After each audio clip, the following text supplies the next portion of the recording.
नमस्कार, आप देख रहे हैं जनक्रांति न्यूज़ और मैं हूं काशीराम और मैं इस समय जनपद गोंडा के श्रमायुक्त कार्यालय के सामने में मौजूद हूं, जहां आप देख रहे हैं कि आज 26 नवंबर पूरे देश में जो है संविधान दिवस जो है जगह-जगह पे मनाया जा रहा है।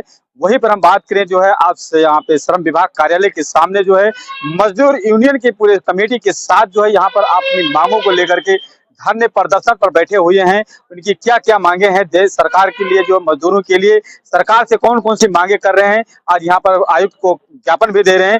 इस पूरी घटना को लेकर के मैं यहाँ के जो मजदूर यूनियन के जो अध्यक्ष हैं, इस कमेटी के जो संस्थापक हैं, मैं उनसे भी चल करके सीधा मुखातिब होता हूँ और उन्हीं से वार्ता करता हूँ कि आखिर आज क्या किस मांगों को लेकर के आपने जो है ज्ञापन दिया है। तो आप लगातार हमारे साथ बने रहें और जनक्रांति न्यूज़ को आप हम लोगों को मेहनत कशों को लग रहा है कि हिंदुस्तान की जो कारपोरेट है, शोषक वर्ग है और उसके जो सांसद विधायक हैं, जो हमसे हमारे टैक्स से पैसा लेते हैं, उच्चतम वेतन लेते हैं, वो संविधान के प्रति जवाबदेह आज नहीं दिख रहे और वो सरकार भी उस संविधान को येन केन प्रकार बदलना चाहती है।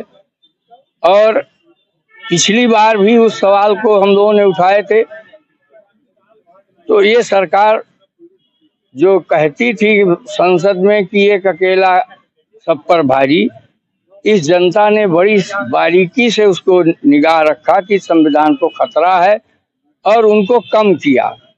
अगर चुनाव आयोग ने 70-80 सीटें बेईमानी करके ना जीता दिया होता तो शायद मोदी जी प्रधानमंत्री का ख्वाब जो है उनका चकनाचूर हो जाता। लेकिन अडानी का ख्वाब जो इस देश पर राज करने का अप्रत्यक्ष तौर पर कठपुतली बैठाल करके उनका सपना वो चकनाचूर हो जाता। लेकिन चुनाव आयोग पूरी तौर पर संवैधानिक कार्य नहीं कर रहा है और इसलिए ये कारपोरेट की कठपुतली सरकार इस देश में चल रही है। इसके जो भी पत्र दिया है आज कार्यक्रम के लेकर हम मांग पत्र दिए हैं कि ये जो संवैधानिक संस्थाएं हैं इनकी सुरक्षा हो, जो किसानों को का ऋण माफ होना था वो माफ किया जाए, एमएसपी उनको दिया जाए। हमको मिनिमम वेज 26,000 किसी को हिंदुस्तान में नहीं होना चाहिए, क्योंकि वो मांग है कि श्रम बोर्ड जो है हिंदुस्तान का नहीं दुनिया का, उसमें हमारा फैसला हुआ था कि इतनी दाल चाहिए, इतनी चावल चाहिए, इतनी कपड़ा चाहिए, इतनी फीस चाहिए, उसको उनके ही आधार पर कम से कम तय किया है। उसने मतलब कंट्रोल रेट का कपड़ा बताया है, दाल बताया है, चीनी बताया है, चावल बताया है। उनके रेट पर भी अगर हम लोग जोड़ते हैं तो आज हिंदुस्तान में किसी मजदूर को वो चाहे जिस रूप में हो उसको 26,000 से नीचे नहीं देना चाहिए। और यहाँ तो 4,000, 5,000, 3,000, 2,000 और बंधुआ मजदूरी मुंशी बना करके आउटसोर्सिंग पे फाउल सोर्सिंग पर आज इस देश के नौजवान को लूटा जा रहा है। तो वो लूट बंद होनी चाहिए। जो रेगुलर जगह हैं उन पर रेगुलर भर्ती होनी चाहिए और मिनिमम वेज तो सबको देना चाहिए। एक ये मांग है। दूसरी, जो तमाम बदलाव ये ला रहे हैं जिससे हिंदुस्तान के महंगाई नहीं रुक रही है, भ्रष्टाचार नहीं रुक रहा है। आप सब जानता है, पूरी जनता जानती है कि किसी विभाग में आप जाइए तो बिना सुविधा शुल्क के आपको कोई जन सुविधा नहीं मिल सकती है। ये चैलेंज है मेरा। एक आध आप अखबार नवीस होके जाएं तो आपको थोड़ी सुविधा मिल जाएगी, हम नेता बन के जाएं तो थोड़ी सुविधा मिल जाएगी, लेकिन आम जन को वो सुविधाएं जो सरकार पास करती है, हल्ला करती है, प्रचार करती है, वो सुविधाएं आम जन को नहीं मिलती। तो इन भ्रष्टाचार आकंठ है।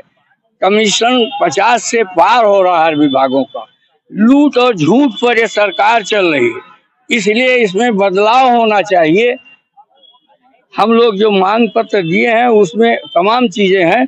उनके साथ सबसे बड़ी यह चीज है कि जो रोजमर्रा की जीवन है वो सबका आजीज है। रोजमर्रा के जीवन हर का आजीज है।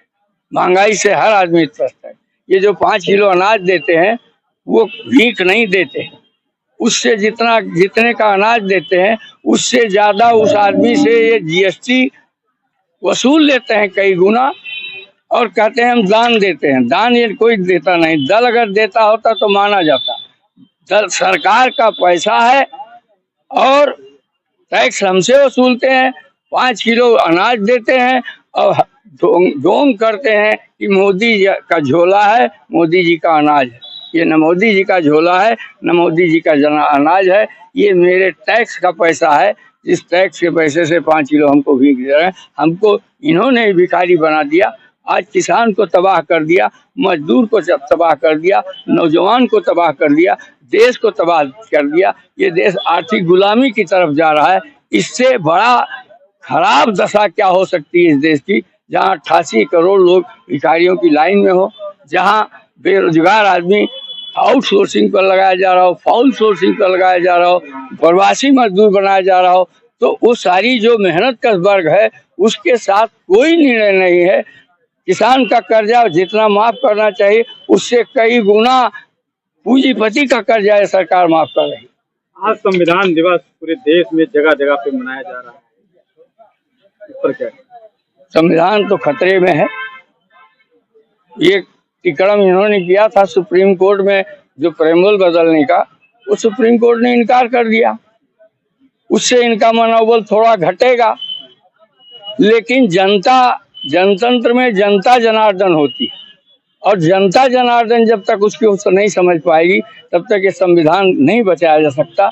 इसलिए उसके लिए भी जागरण करना, उसको बताना, पढ़े लिखे को ज्यादा बताना, क्योंकि अनपढ़ तो कुछ समझता है, लेकिन इस देश में मैं देख रहा हूँ पढ़े लिखे जो है कुछ नहीं समझते, वो सबसे ज्यादा अंधभक्त है, वो सबसे ज्यादा जो है मोदी मोदी करते हैं, लेकिन मजदूर जो है वो मोदी मोदी नहीं अब करता। सब कैसे 7 सीट में से 5 सीट जीत गए और उपचुनाव में फिर एक जगह सरकारें उनकी बनी, आखिर जनता वोट नहीं दी तो कैसे बनी? देखिए सरकार, जैसे सरकार जो है हरियाणा में बन गई, क्योंकि हरियाणा में डबल इंजन की सरकार थी, वहाँ का डीएम, वहाँ का कमिश्नर चुनाव आयोग के दबाव में था और सरकार उनकी थी, इसलिए उन्होंने बेईमानी किया। महाराष्ट्र में बेईमानी किया, झारखंड में क्यों नहीं बना पाए? उत्तर प्रदेश में उनकी सरकार थी और उनकी सरकार की पूरी मशीनरी उसमें लग गई, पूरी ताकत लग गई, और इतना हिंदू मुसलमान में बांट दिया कि इसका प्रभाव जो है इस उत्तर प्रदेश के विकास पे पड़ेगा। और उसलिए गुंडई से एक तरीके से जीत लिया, वोट जीत लिया है, जनता ने उनको जिताया।